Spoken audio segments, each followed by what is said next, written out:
I'm making this video here to demonstrate what pipe organ tuning is, what it involves, and what can also sometimes make it a little bit more difficult to do, especially if an instrument has been neglected for a long time or abused and mismanaged in some way.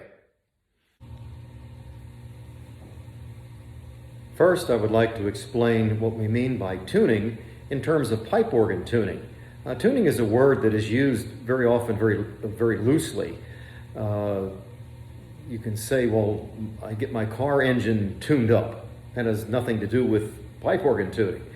And sometimes I receive calls from people that have, say, a Hammond electronic in their home, and they say, we need to have you come and tune the organ. It needs tuned. Well, that's kind of not really true because, say, for example, a Hammond organ is factory tuned and cannot be tuned. So people use the word very loosely, and I'd like to explain what, in pipe organ terms, what we mean by tuning.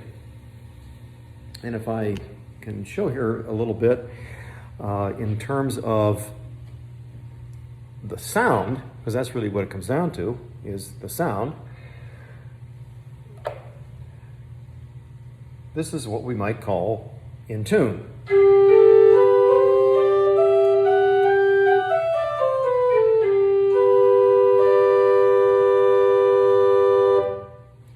Now over here we have another set of pipes, and that set of pipes should be in tune with the first set of pipes.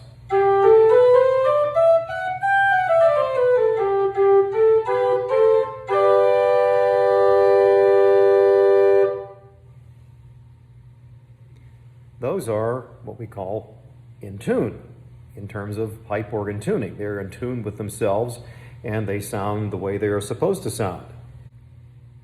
Now I'm going to demonstrate what out of tune sounds like.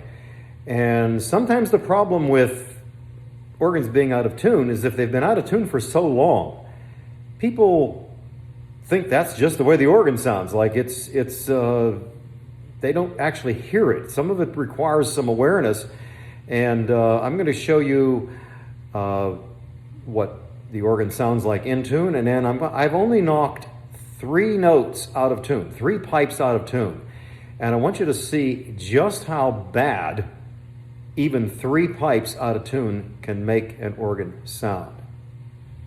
First, what's in tune? Here we go.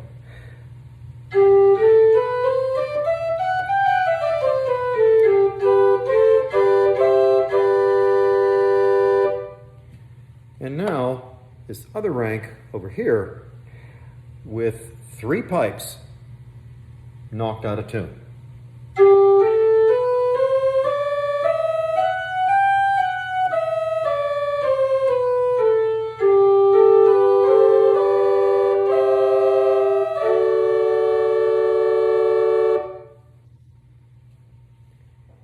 Now, that's a little bit of an exaggeration of what is often found in the typical church where an organ needs tune. But I have to say that I've seen some instruments where that amount of out of tune is actually there. Now I'm going to demonstrate the process of what we do to bring the organ back into tune. I'm going to tune the 3 pipes that I purposely knocked out of tune, and you will see how they come back in tune. The out of tune is really a wave. You hear like an undulating wave. When that wave stops, that means the pipe is in tune. And that wave can be a very fast wave, which is really grossly out of tune, or that wave can be a slow wave, which is just slightly out of tune. Forgive me, I don't have a cameraman, so I have to make a little turn. There we have in tune, in tune, in tune, not in tune. Here we go.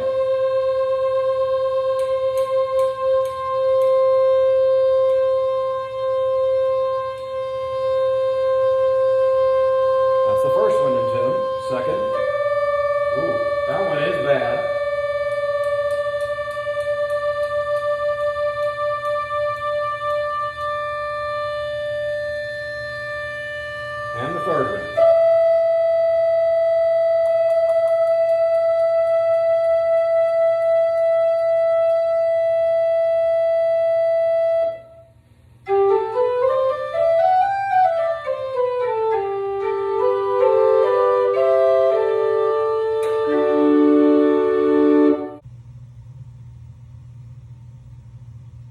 Now I'm going to take a moment to demonstrate up close what I was doing to tune those 3 pipes that I had knocked out of tune.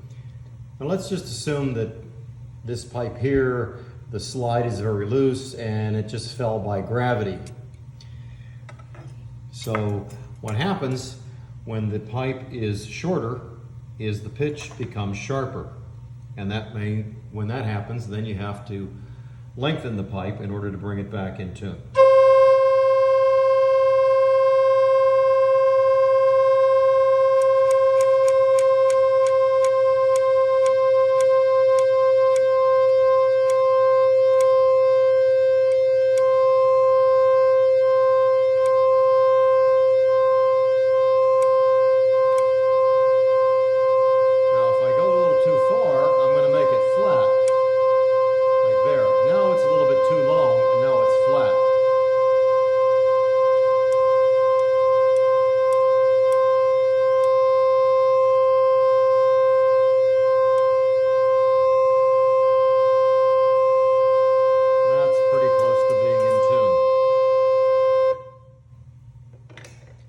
So that's what tuning involves up close, and we have to do that for every pipe that's out of tune.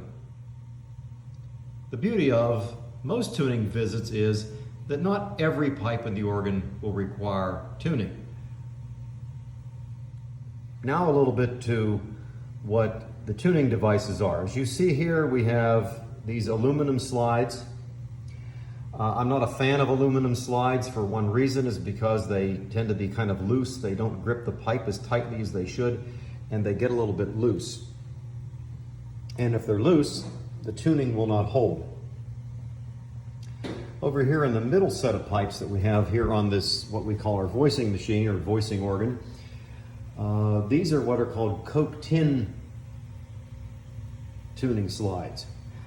The problem with Coke tin is they tend to be a little bit rigid, and you can see how they crush the pipes. There's one right there that's really crushed in by the crease of the tuning slide. You notice how many of the tops are creased in that way, and that's because Coke tin is very rigid.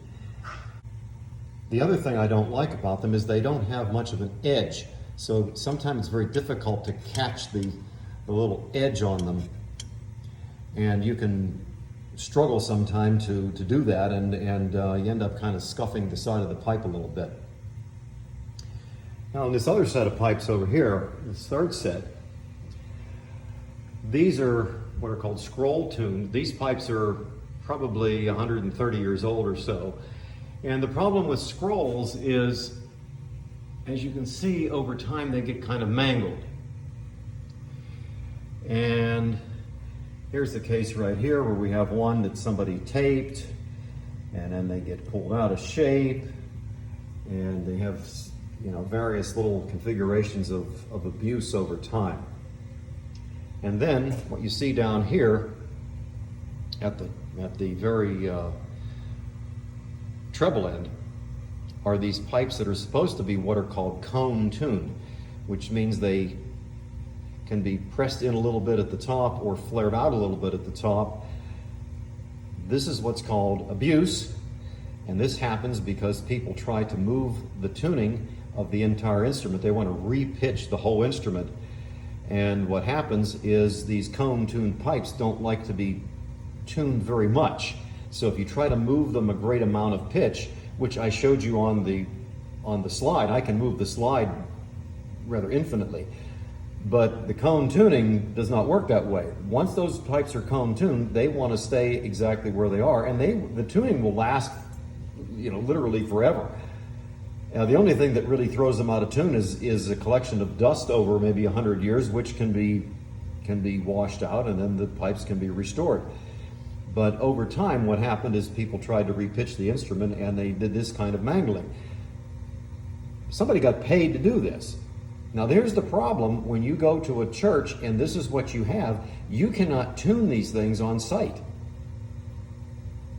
because you're just going to perpetuate the mangling that's been done over the other years. So what you have to do is bring them to the shop. We will trim a little bit off here, just clean up the the damaged part, trim that off with a saw, and then apply new tuning slides. The tuning slides that I like to use are these kind here, which are made of stainless steel. They have a flare on the bottom, so unlike the Coke tin, you have an edge in which you can catch your tuning knife onto. They don't tarnish. As you see, the Coke tin ones have a tendency to tarnish. These will stay shiny forever, and they also will not crimp the pipe in the way that the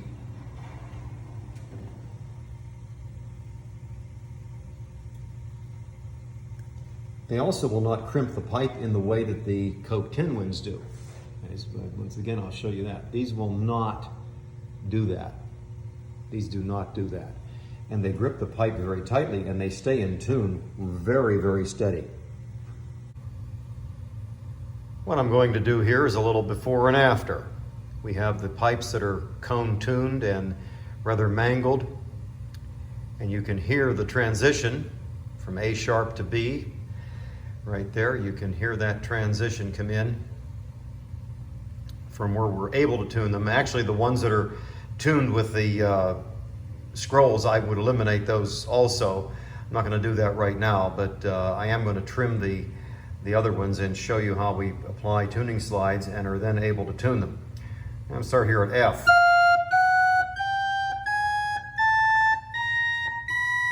And there's B. A sharp, B.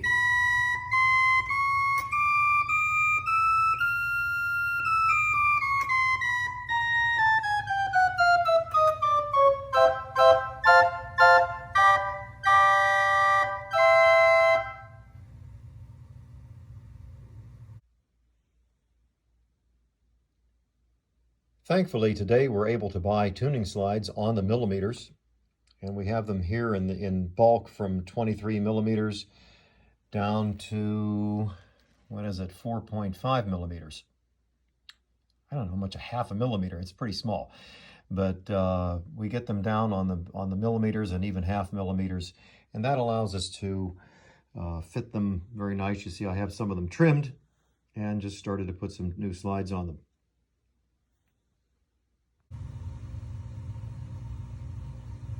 Okay, and now we have the after. And now these pipes can be tuned. Unlike the way they were before with all that mangleization on the top of them, we can now go from the scroll ones. And right there was our break before at B.